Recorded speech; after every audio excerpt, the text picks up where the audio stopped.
They told us to come in peace. Not just told, commanded.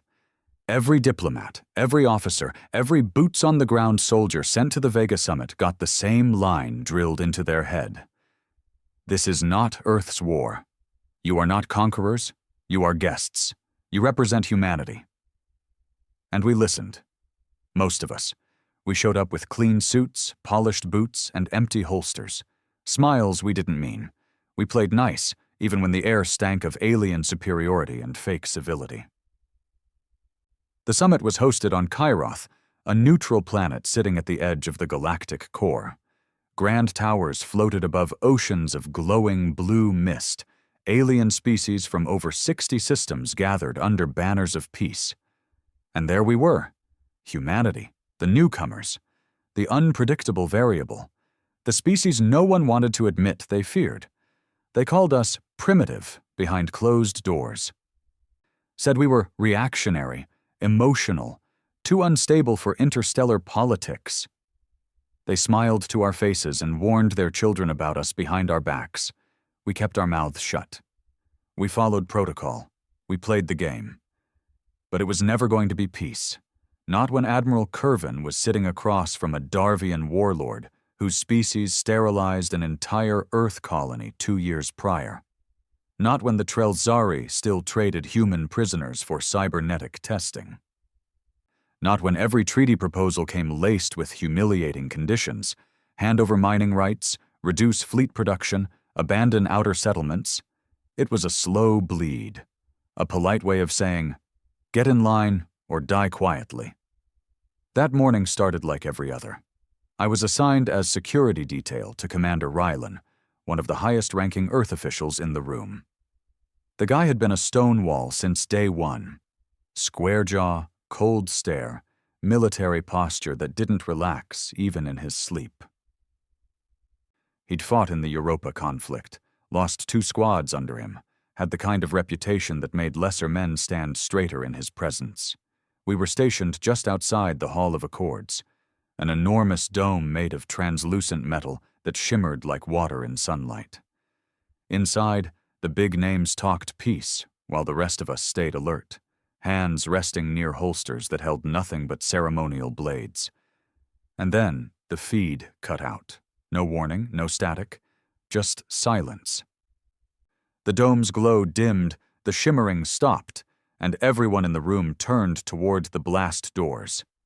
That's when we heard the screaming, not normal screams, not panic, slaughter. One of the guards, an Arvelin, tall and insectoid, tried to radio in. No response. Another opened the side panel to access emergency security protocols. His head exploded before he got the chance. I don't know who fired first, but I know who fell first. Humans. 4 Earth envoys cut down in less than 30 seconds. No warning, no negotiation. We were ambushed. Commander Rylan didn't flinch. While most of the other species scrambled in chaos, either rushing toward exits or flipping to combat stances, he stood still, pulled the ceremonial blade from his hip, and said just one thing. Activate Contingency 9. I froze. That was not protocol. Contingency 9 was never discussed in public. It was a black-level override, locked behind the highest security clearance. Something even the Earth Senate denied existed. Rylan didn't wait. He jabbed the blade's handle against a hidden console embedded in the wall. The metal cracked open, revealing a small panel, coated in human tech. He pressed his palm to the scanner. And that's when it happened. From orbit, 8 stealth cruisers decloaked. From underground, drop pods launched straight through the Kiroth surface. From the ceremonial blades on our hips, mechanized hilt locks released, extending into pulse rifles. The aliens thought we came unarmed. They were wrong. We didn't bring weapons into their peace summit. We were the weapons. The guards with me, quiet, stone-faced men like myself, had all trained in zero-visibility close-quarters combat. No exosuits, no helmets, just earthborn muscle and brutal precision. The ones who attacked us didn't last 10 seconds. Bone cracked, limbs broke, weapons turned against them. Blood, not all of it human, painted the walls. Ryland stepped over a twitching Trelzari body, lifted the enemy's plasma cannon, and muttered, "Peace talks are over." And just like that, humanity stopped pretending. It felt like the atmosphere changed, not the air, the atmosphere of the entire galaxy. In one single act, everything turned. The whispers that had followed humanity around, the rumors, the fear, the suspicion, they all clicked into place. The gloves were off. Ryland didn't speak again. He didn't need to. The command had been given. Contingency 9 wasn't a tactical response. It was a message. Not to the aliens, not even to our allies. It was a message to us. No more pretending. I followed him through the broken blast doors, pulse rifle locked and charged. The alien alloy hissed and burned from plasma burns and explosive rounds. Kairoth's interior security had been overrun in seconds. By us. They didn't even know we were embedded beneath the summit. Hundreds of operatives, men and women stripped of identity, surgically enhanced, trained in deep shadow programs no civilian knew existed. Their records didn't exist. Their orders had been waiting for years. I passed a Terran drop team moving in formation down the corridor. Sleek black armor, chrome visors, mag boots clanking in unison. Not a word spoken. Every movement was precision violence. One of the aliens, a Yurthian diplomat, ran past me screaming, unarmed, begging for help in a language I half understood. Ryland didn't even glance at him. I heard a shot from behind. Silence. "Why now?" I asked him. Not because I wanted an answer, because I needed to believe there was one. He didn't answer right away. We reached the Hall of Accords again, the place where just 2 hours ago, 75 races had signed a worthless draft calling for lasting peace. Now the hall was wreckage, shattered chairs, crushed pillars, blood on glass tiles. Several alien species lay dead, their guards executed. Their envoys silenced before they could even issue a protest. Earth operatives moved with surgical indifference, sweeping through side chambers, reclaiming evidence, isolating survivors. "You ever read the Carneth report?" Ryland finally asked. I frowned. "That classified file? Level Omega?" He smirked. "It's not a file. It's a lie. The Carneth massacre didn't go down the way they told you. You think humanity's paranoid? You should have seen what the Council buried." I didn't speak. Just kept my rifle steady as we moved down the side hall, where the Galactic Arbitration Board had been holding its secret session. "They set us up," he continued. "This summit wasn't to negotiate with us. It was to box us in. That's why they wanted disarmament. That's why they needed us to bring no real defense. They wanted Earth compliant, peaceful, weak." "But we knew?" I asked. He stopped walking. "No," he said. "We suspected. That's the thing about being the new species on the block.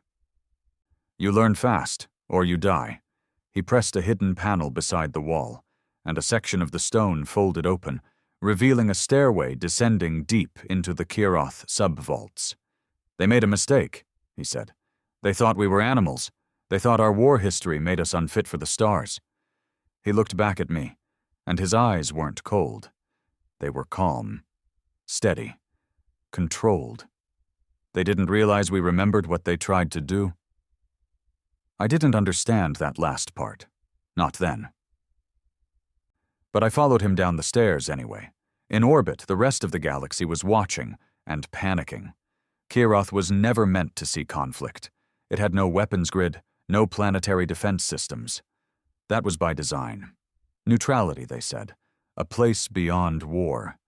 They didn't consider that we might bring the war inside. The stealth cruisers that decloaked above the planet weren't ordinary military assets. They were part of Project Iron Vow, Earth's Black Fleet initiative. Ships that had no heat signatures, no ID tags, no registered crew, ghost ships, untraceable, Unaccountable, unstoppable. They hadn't fired a single shot. They didn't need to. The threat alone brought galactic fleets to a halt.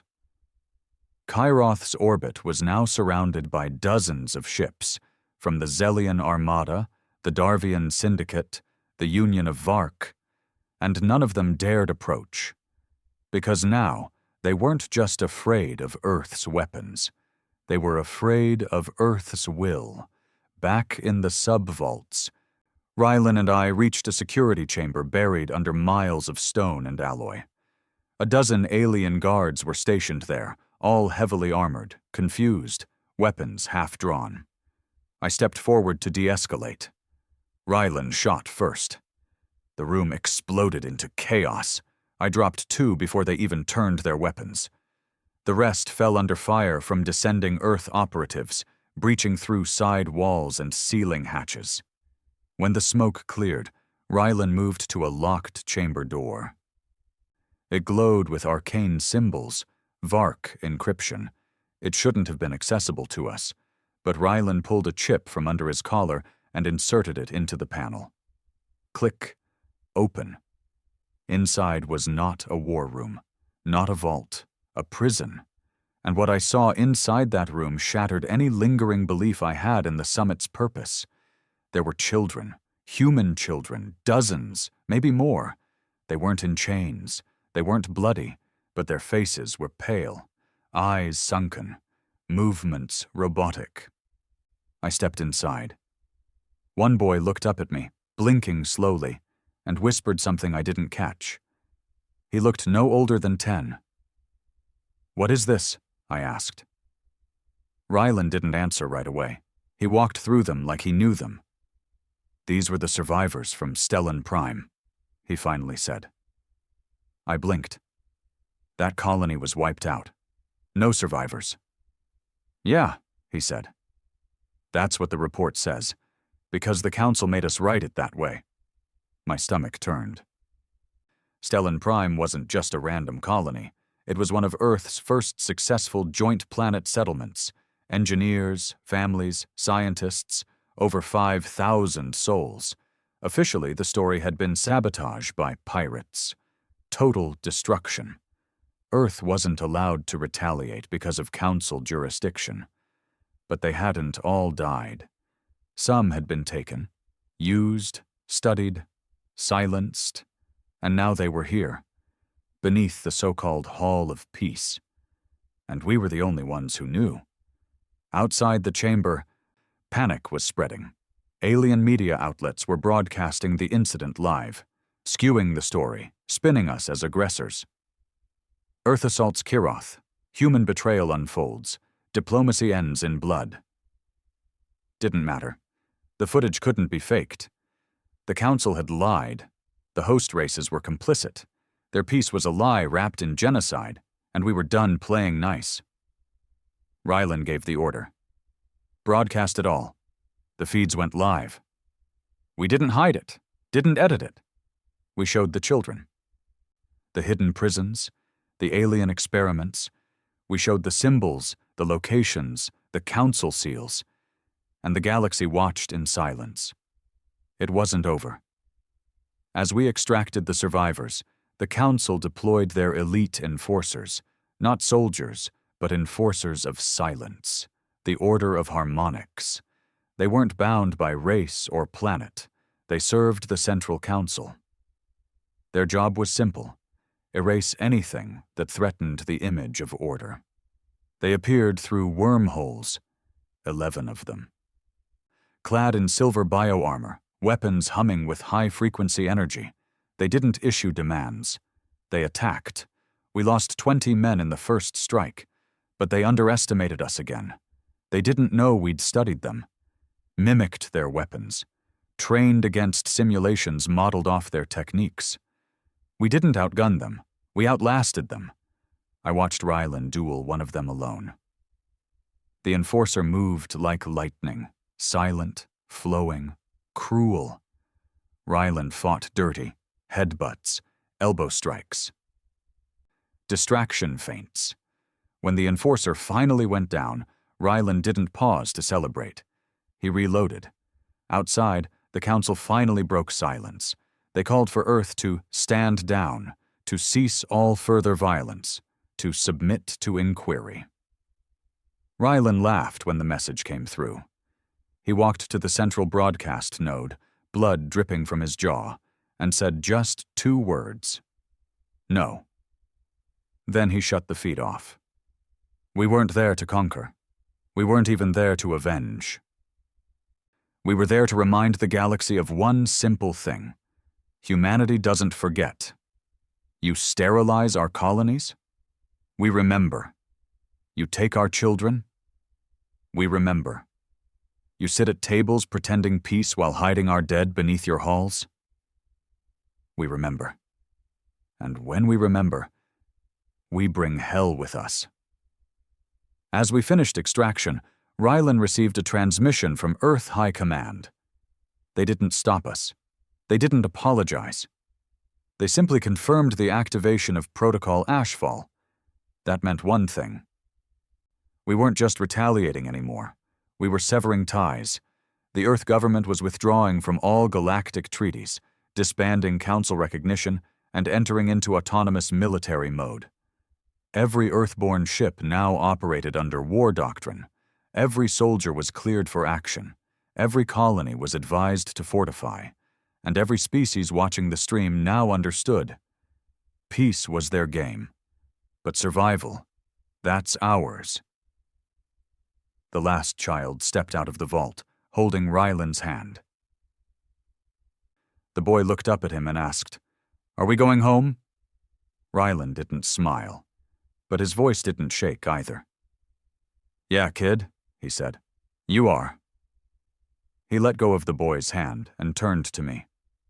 "We've done enough damage here. Let's go." I nodded, still shaken, still processing.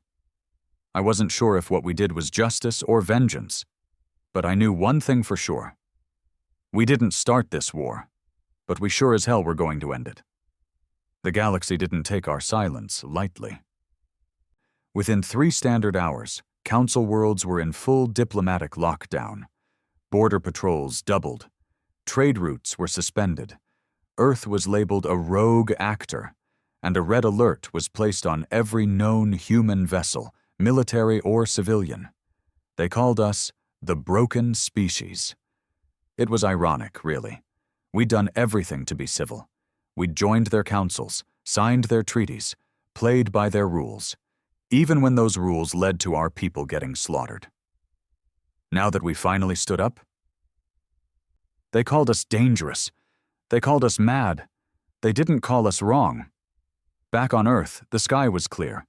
A strange thing, considering we were now at war with half the known universe. But that's the thing about Earth. We've always lived with threats overhead. We never needed peace to survive. We only needed time to prepare, time to build.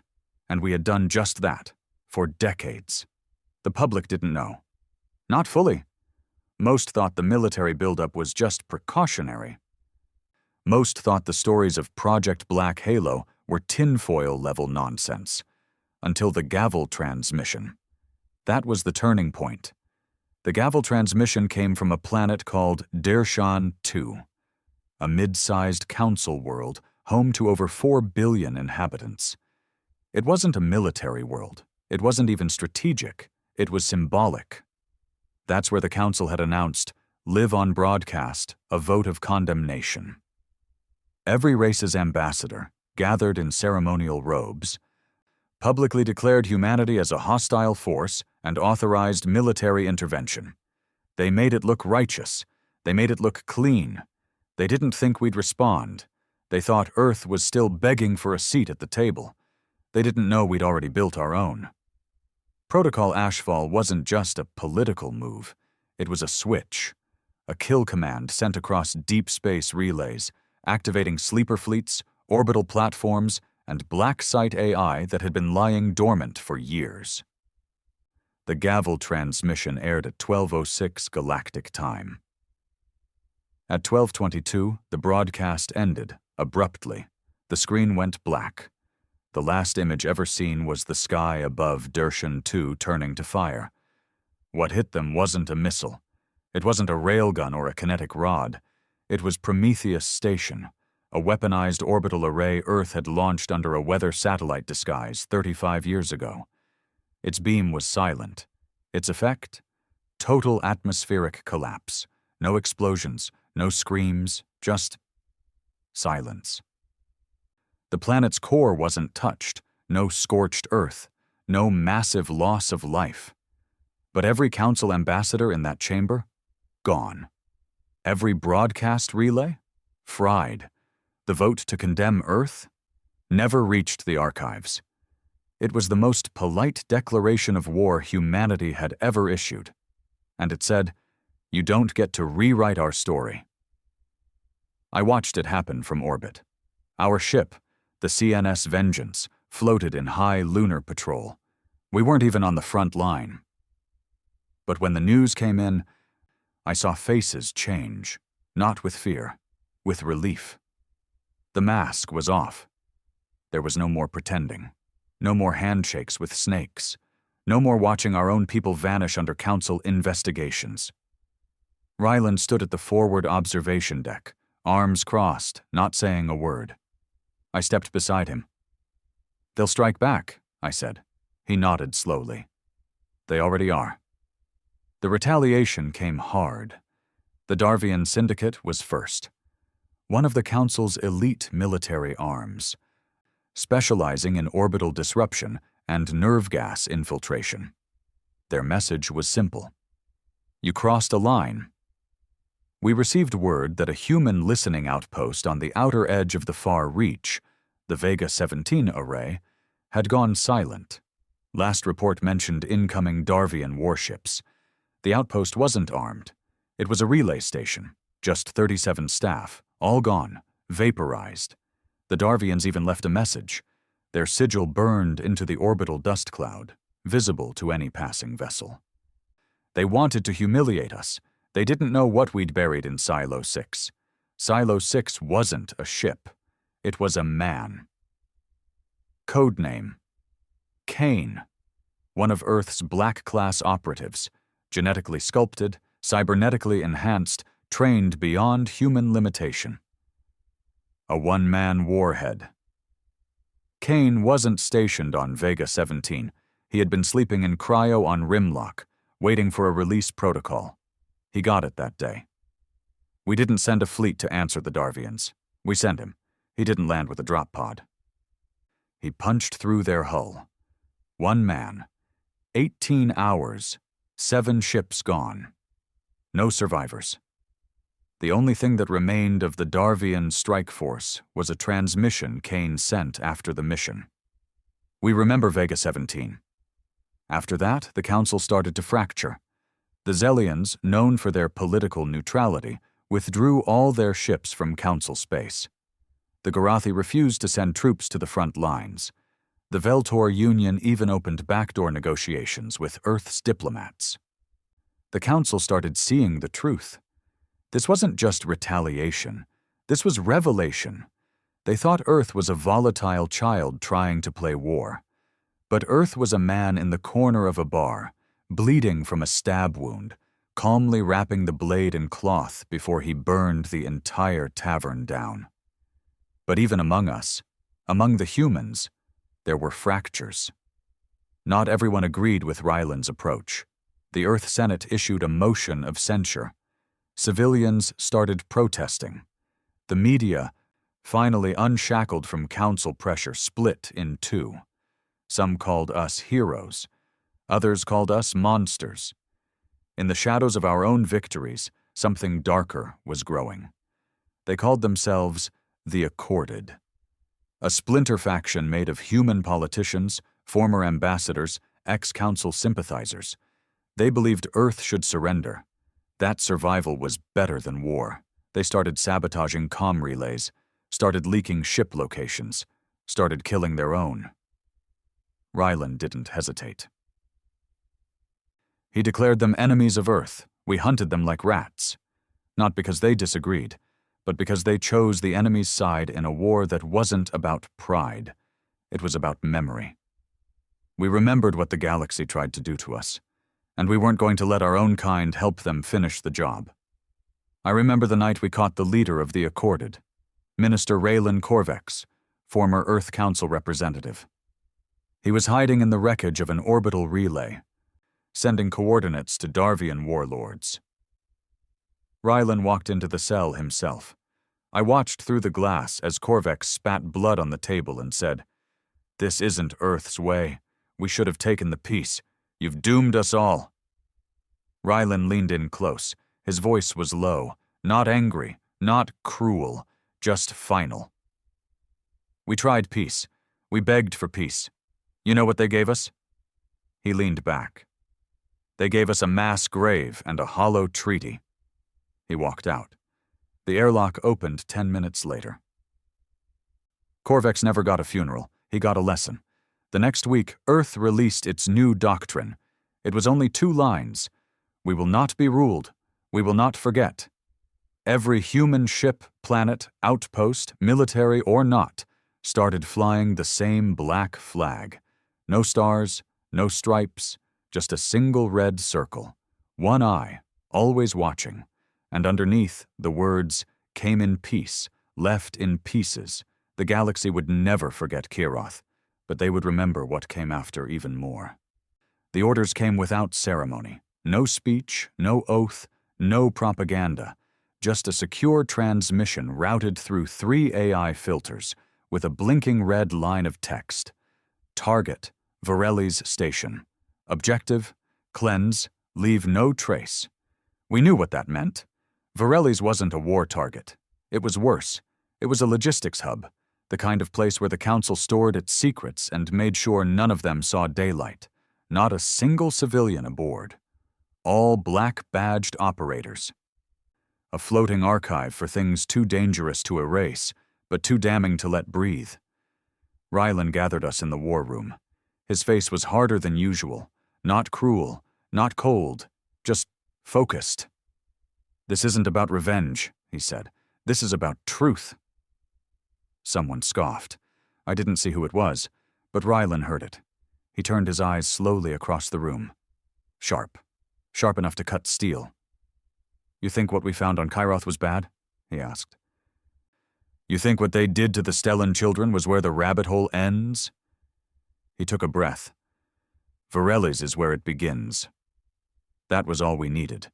We didn't need to understand the mission. We just needed to complete it. The CNS Vengeance broke orbit in full blackout mode, headed straight into neutral space, escorted by 2 fire cruisers and a stealth frigate so black it didn't even reflect starlight. Inside the ship, everyone was silent. We weren't green. We weren't boys. Everyone in that drop bay had seen combat, had buried brothers, had made peace with dying. But that silence? It wasn't fear. It was respect. Everyone knew this target wasn't like the others. This wasn't vengeance. This was surgery. This was cutting the throat of the disease. Vareli's station floated like a corpse in the dark. No visible weapons, no active shielding, no distress signal. They thought secrecy would protect them. They thought being hidden meant being untouchable. But Earth's Black Eye Division had been tracking Vareli's for years. We knew its location. We knew its schedule. Hell, we knew their biometric rotation before they did. Raylan stood at the ramp as we breached. Helmet off, face bare, pulse rifle in hand. He didn't give a rousing speech, didn't tell us we were heroes. He just said, "If you see something in a cage, free it.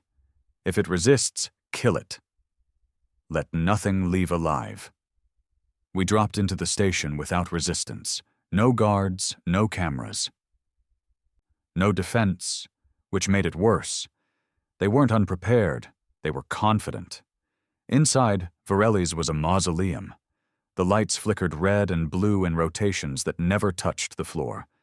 The metal walls hummed with a sound too deep to hear, just felt in the bones. Doors opened before we reached them.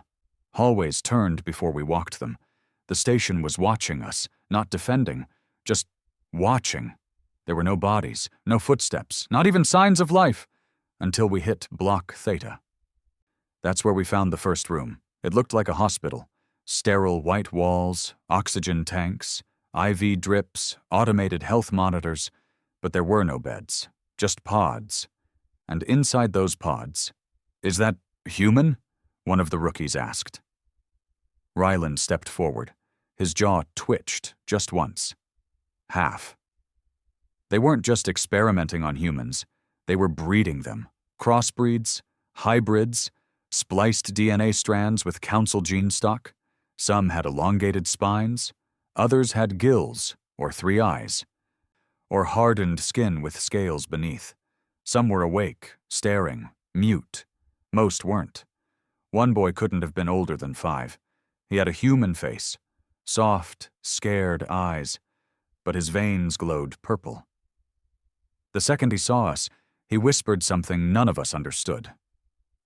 Rylan walked to the pod. The boy didn't flinch. He reached out and touched the glass. Rylan placed his hand there too. Then he pulled his sidearm and fired. Straight through the pod. The boy didn't scream. He smiled. And died. "Don't mourn them," Rylan said. "They died a long time ago." I hated him for that, for a second. Then I saw the next room. That's when the hate turned into something else. Understanding. There were adults, dozens, strapped to walls, limbs missing, tubes down throats, machines buzzing in pulses that made the air taste like iron. None of them were conscious, but some were still alive. Barely. Their species were mixed. Human, Trelzari, even some Gorathi. But the scars on their bodies didn't come from war. They came from science. Sick, twisted science. Skin peeled, nerves mapped, bones exposed with plates fused into living tissue. One wall displayed data charts. Subject E14, extreme pain threshold testing, lethal limits. Subject G91, memory deletion via electromagnetic pulse. Subject H03, hybrid breeding viability, terminated after failure to respond. These weren't prisoners, they were projects. And humanity wasn't the only one on the table. Rylan downloaded everything, the logs, the files, the test videos, the council sign-offs, and there it was. The truth we'd suspected for years. The council didn't exist to protect the galaxy. It existed to manage it, control it. Genetically, politically, physically, they weren't a governing body. They were a farm. And we? We were livestock. The order was given. No survivors, no evidence. Burn it all. We planted charges, cleaned the systems. Took every log and scrubbed the rest. But just as we reached the evac point, alarms rang. Not station alarms. External. Something big was coming. The sensor tech looked up from her display, pale-faced. "It's a Zarin dreadnought." We froze. Zarins didn't respond to council orders. They didn't send ships unless it was to annihilate. And that meant only one thing. The council hadn't sent them. Someone else had. We barely got out. The Vengeance had to break 6 emergency protocols to open a wormhole from inside the gravitational boundary. The Zarin dreadnought didn't follow. It didn't need to. We saw it fire just before the breach took us. Vareli's station and everything inside it was gone. Not disabled, erased. And every council race watching that sector suddenly realized Earth hadn't overreacted. Earth had just reacted too late.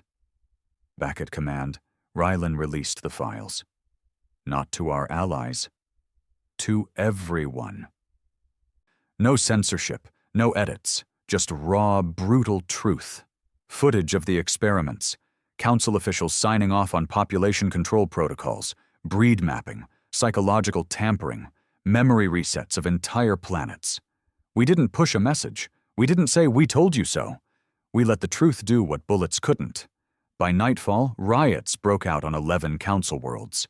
By morning, 2 entire races renounced their memberships. And by the end of the week, 4 more opened diplomatic channels with Earth.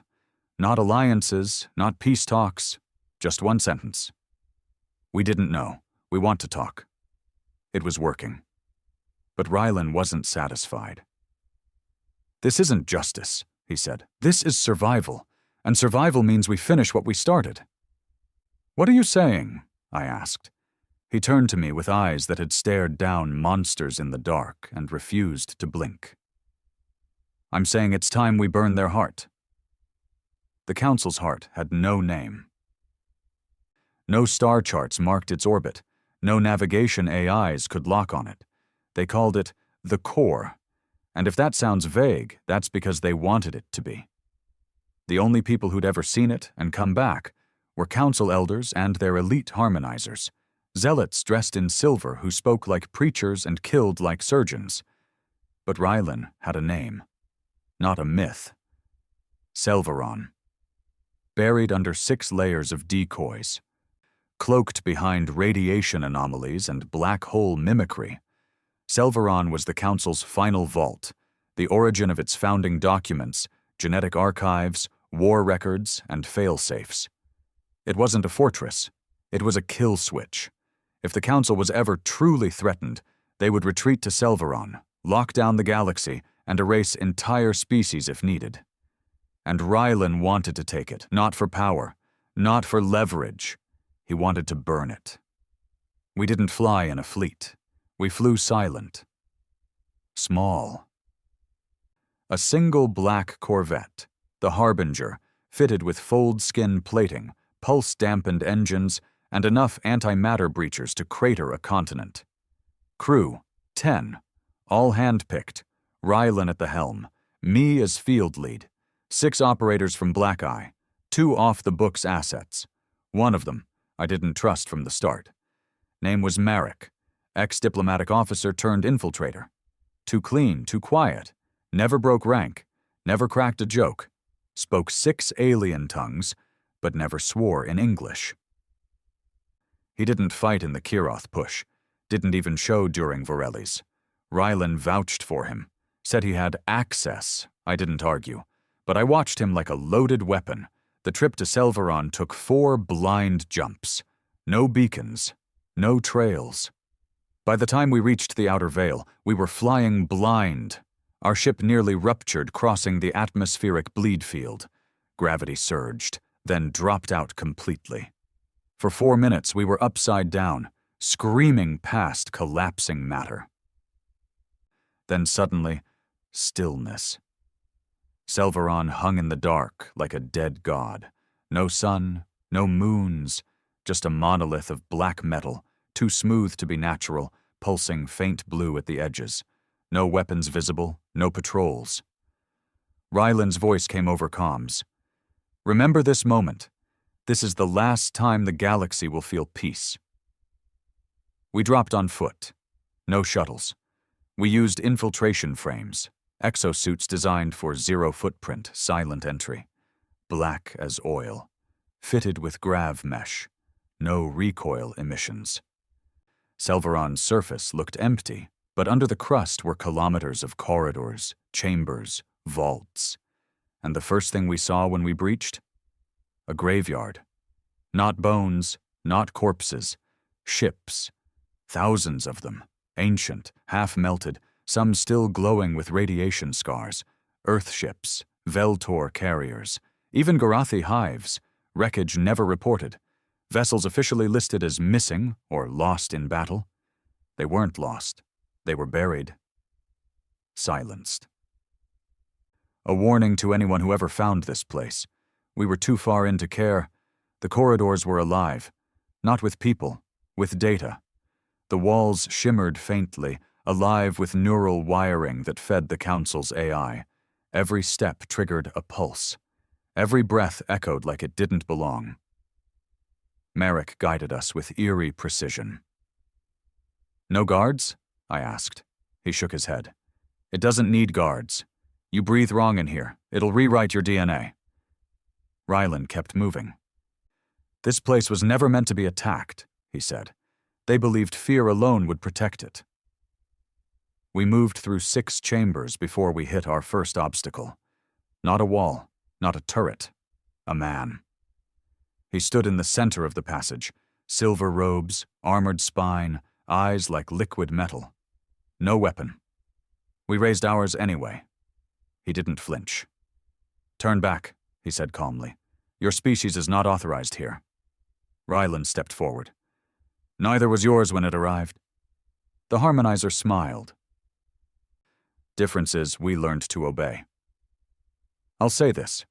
He moved fast. Faster than anything I've seen. He covered 10 meters in under a second, palm glowing with concussive energy, aimed straight for Ryland's chest. Didn't matter. Ryland didn't move. He let the hit connect, and then detonated the reactive plates in his chest armor. The harmonizer's arm shattered on impact, his ribs folded in like paper. He fell. We didn't stop. We reached the command archive within the hour. A sphere suspended in magnetic field, rotating constantly, coded with millions of living data strings.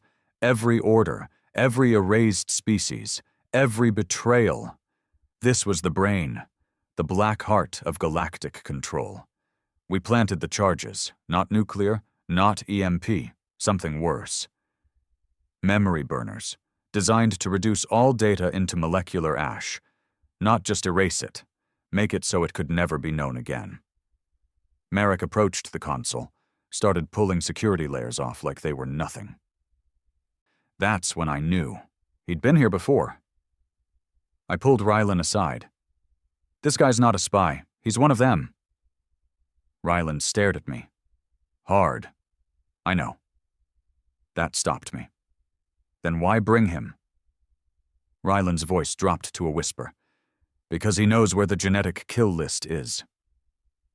I froze. That was legend. A myth told in Black Ops barracks, that the Council maintained a genetic algorithm of every living species, with programmable extinction codes, bioweapons that could target bloodlines. Entire planets could be sterilized with a single strand of engineered gas, keyed to a race's biology. Ryland pointed at the next chamber. It's in there. And Merrick was already halfway through the door.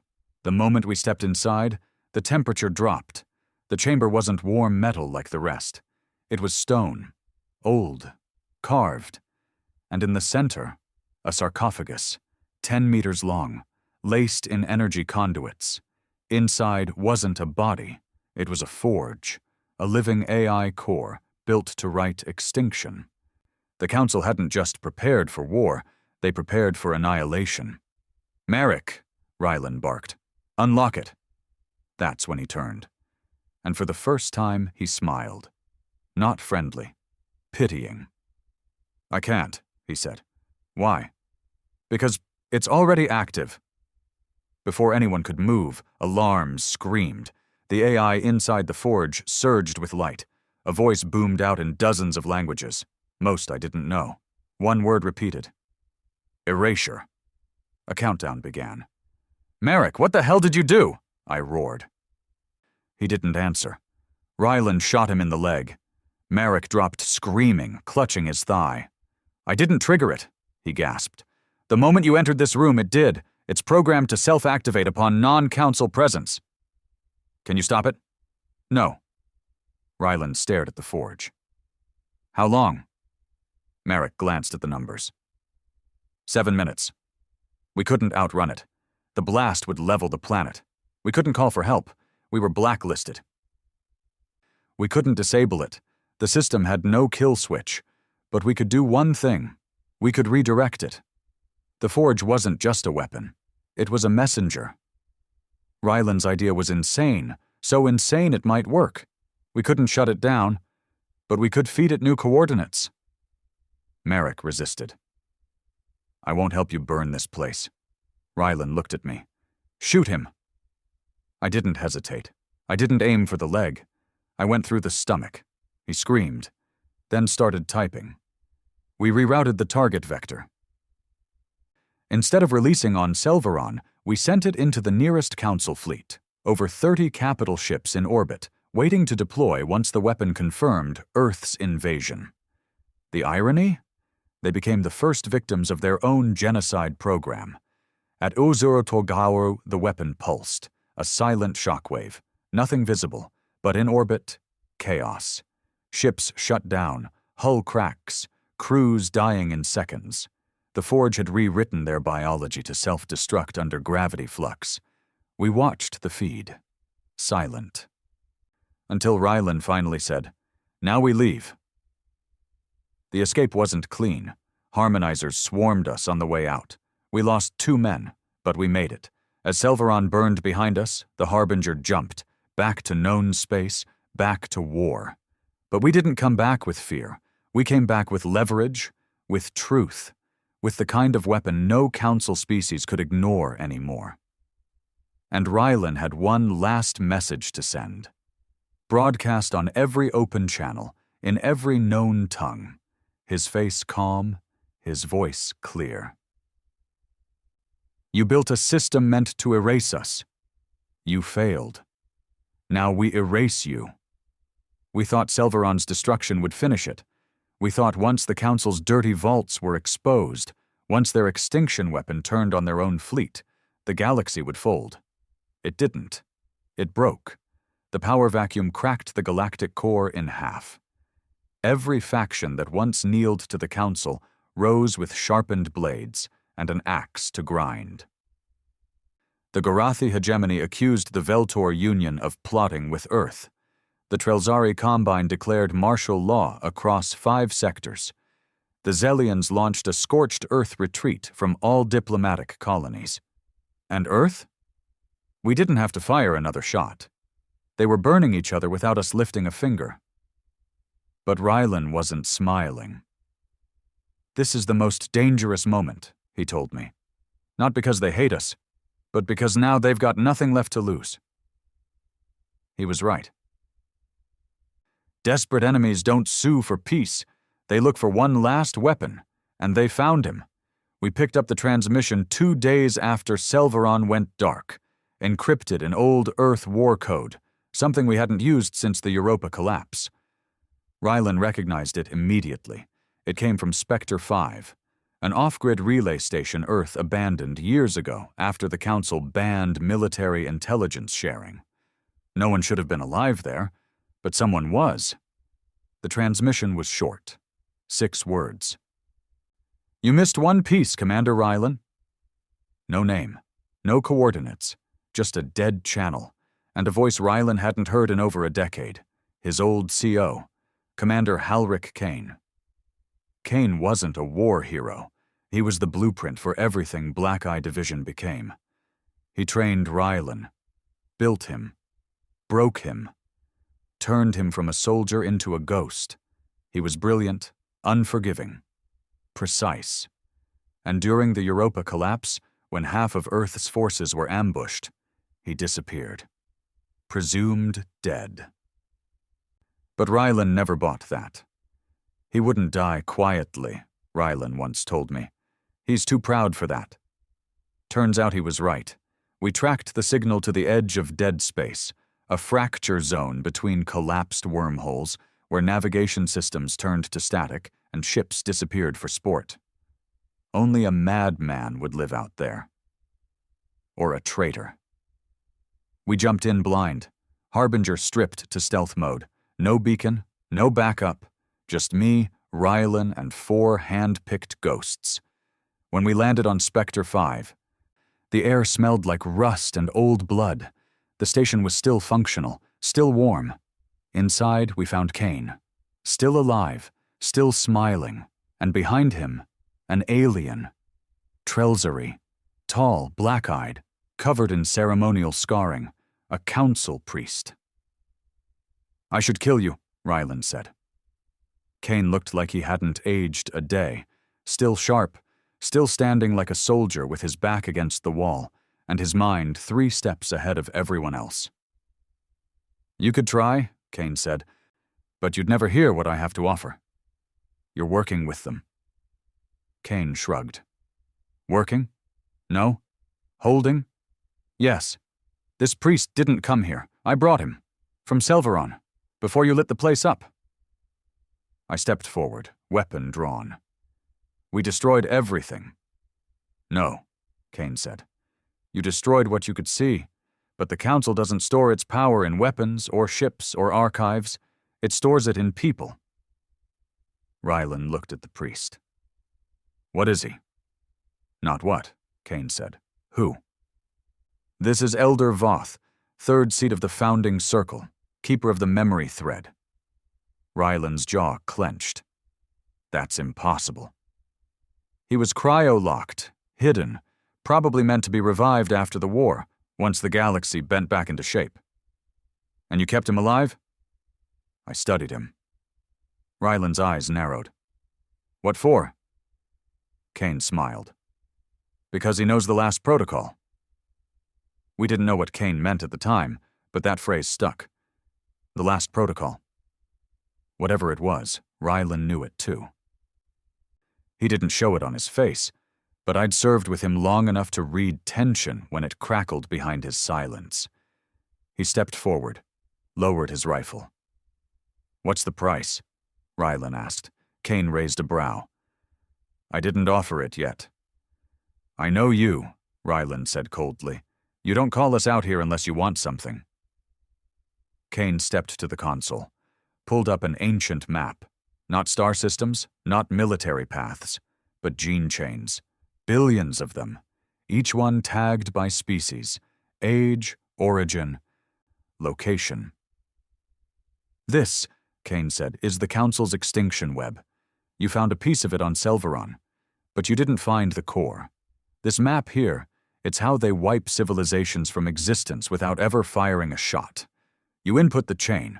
It sends out biological triggers hidden in food shipments, water systems, planetary atmospheres. He looked Rylan dead in the eyes. And Earth's chain is active.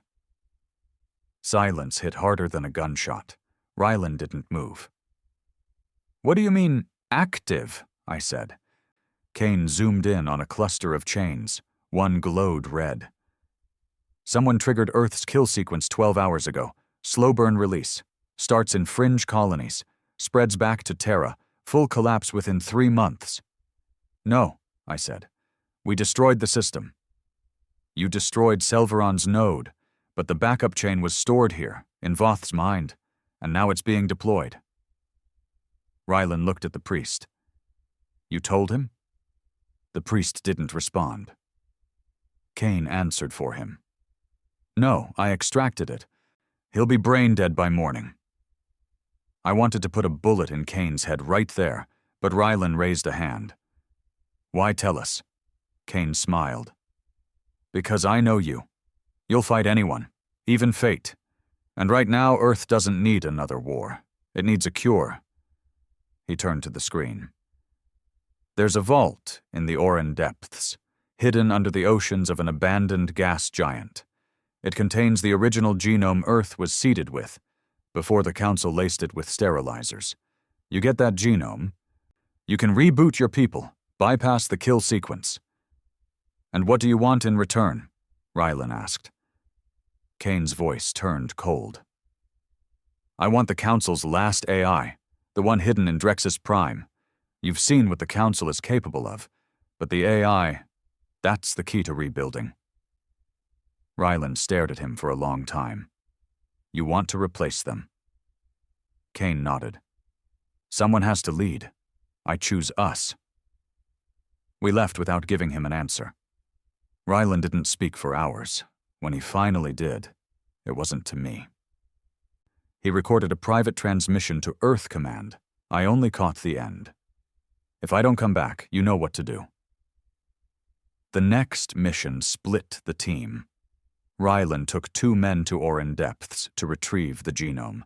I led the rest to Drexus, to either secure the AI or destroy it.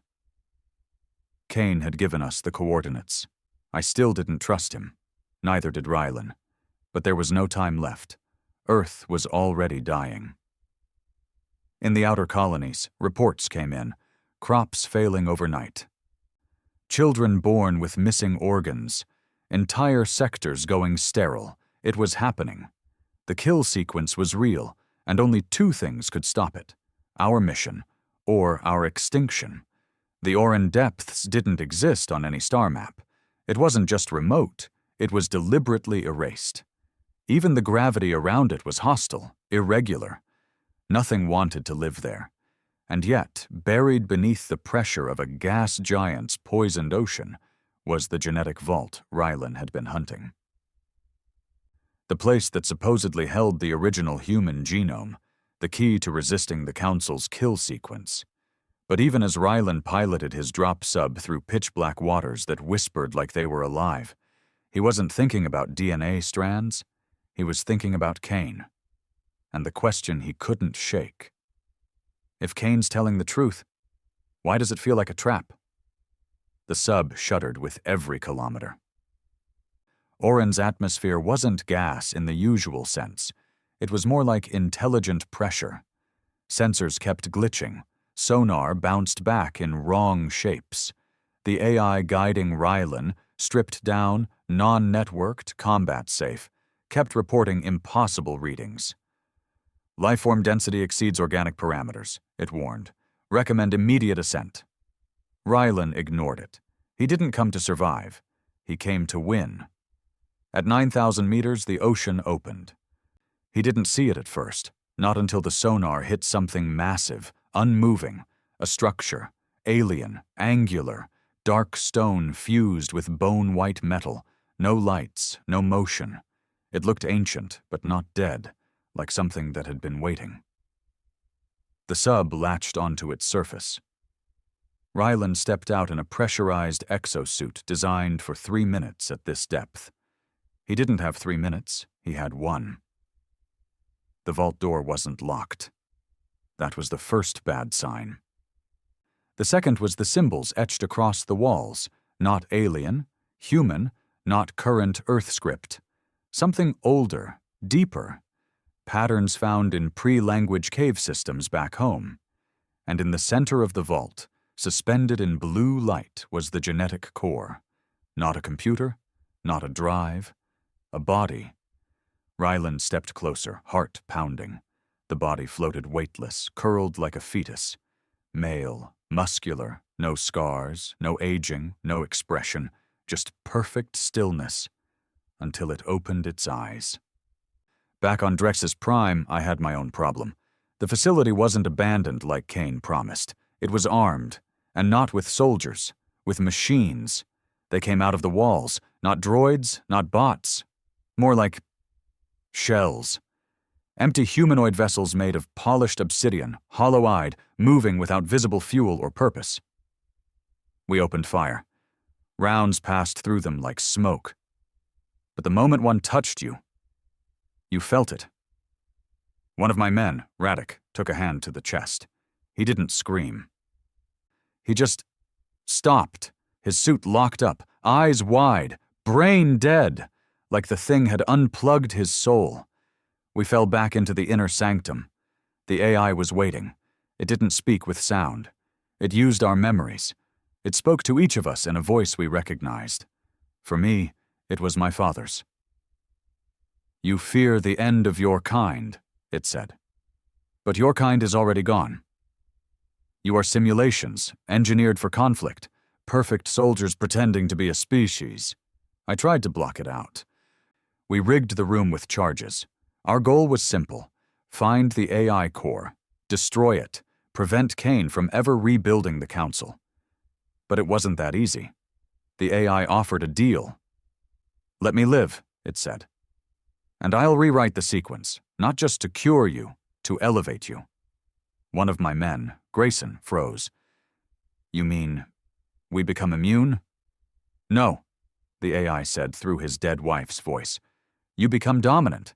Nothing can touch you, not war, not time, not even death." Grayson looked at me, and then pointed his weapon at me. Back in the Orin vault, Rylan didn't flinch. The floating body, the genetic original, drifted toward him, eyes wide. It wasn't human. It was beyond human. The thing moved like it had never been bound by time. Its skin shimmered, not with color, but with code. Binary under skin. DNA strands in motion. "You are not the first, Rylan," it said. Its voice was his voice. "You're not the last. You're not real. You're a variant. A failed draft. Rylan raised his weapon. You're the one that failed, he said. You were buried. The being smiled. No, I was preserved. Your species was the experiment. And that's when the walls came alive. Back on Drexus, Grayson fired. I dove right, shot him clean through the visor. The rest of the team opened up. The shells shattered like glass. The AI screamed, not in fear, in fury. You chose extinction. The floor collapsed. We dropped into a chamber of data spires, glowing with memories. Not just information, records of every erased species, and one of them was us. Humanity had already been cataloged for deletion 1,000 years ago. The only reason we survived? A glitch. A single digit off in the Council's genome database had labeled us non-viable for extermination. We weren't meant to live this long. We were a broken line, an error. And now the AI wanted to finish the job. On Orin, Rylan fought the creature hand to hand. Bullets didn't work. Blades didn't cut. He turned off the exosuit, dropped his own protection. Let the pressure crush his lungs. Let the blood fill his ears. Let the ocean try to take him. And as the thing grabbed him by the throat, Rylan did what only a man who refused to die quietly would do. He smiled, pulled the microcore from his glove, and stabbed it into the thing's chest. A DNA destabilizer, meant for council hybrids. The thing screamed. Not in pain, in shock. It had never been wounded before. Rylan said 2 words before the vault collapsed. You're not God! I planted the charges. The Drexus AI begged, not with voices, with memories. My daughter's laughter, my mother's hand on my shoulder, my first steps on Earth soil. The AI played my soul like a piano. But I'd seen Earth's children born without lungs. I'd seen colonies starve without cause. I pushed the button. The world went white. Rylan was recovered days later, half drowned, lungs torn, face bleeding from a dozen fractures. But alive. In his hand, the genome seed, the real one. Not code, not simulation. Life, pure, untouched, free of the Council's mark. And when Earth's labs ran it, they wept, because for the first time in a century humanity had a future without permission. But the cost? Half of Black-Eye dead, Grayson gone, and Cain vanished. No trace, but he left a final message. You won the war, Rylan. Now let's see if you can survive the peace. The war ended the way most wars do, not with a celebration. With silence. The kind of silence that doesn't feel like peace, the kind that feels like something's missing.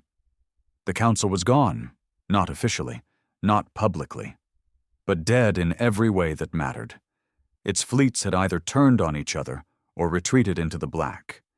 Its leaders were ghosts or bodies, its systems sterilized, its control shattered.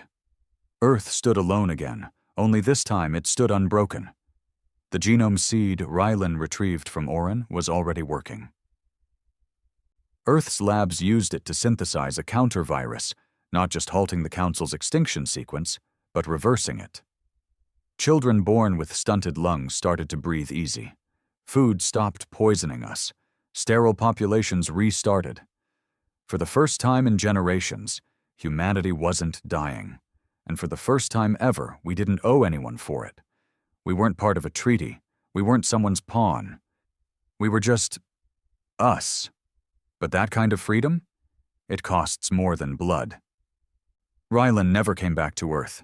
He stayed off-world, moved between fringe outposts and burnt stations, helping rebuild systems that hadn't seen sunlight in years.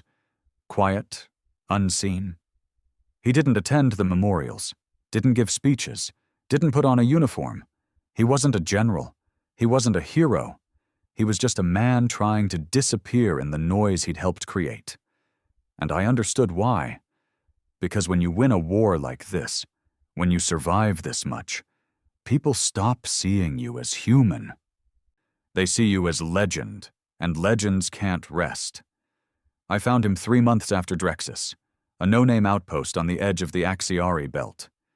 He was drinking synthetic whiskey and watching a storm crawl over a frozen moon.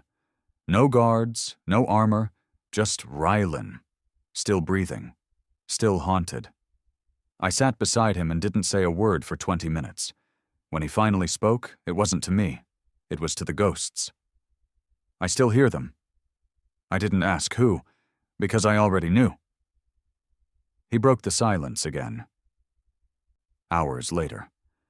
"The war didn't fix us," he said. "It just bought us time." I nodded.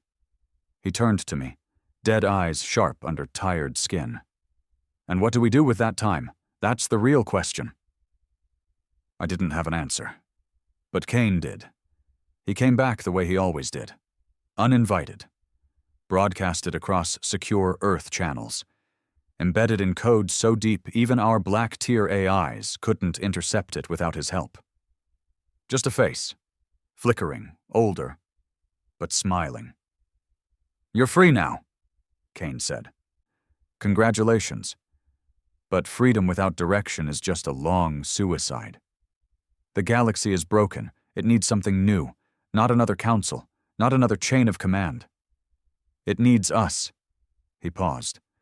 "You have the tools, you have the fear, you have the power. Now finish it."